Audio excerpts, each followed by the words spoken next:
bayan ka sa katinka na 500 a wannan a layinka za ka subscription. To ka ga nan kun ga mun saka katin 500. Za ka shiga SMS gurin message. In ka shiga za ka je kai creating sabon message sai ka rubuta 567. In ka rubuta sai ka zo a cikin message ka rubuta 500. Bayan ka rubuta 500 sai ka tura text.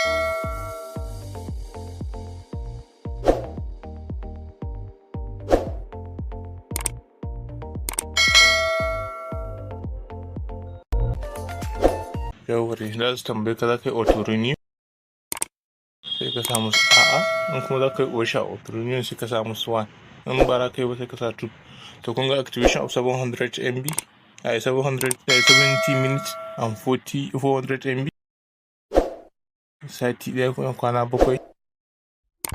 So wannan part 1 ne, part 2 na zuwa. Sannan duk wanda yake da tambaya ya sami a comment section, sannan zan sa group link kowa zai iya join zuwa group ɗina a cikin WhatsApp. Daga nan duk wani subscription update za ku dinga ji.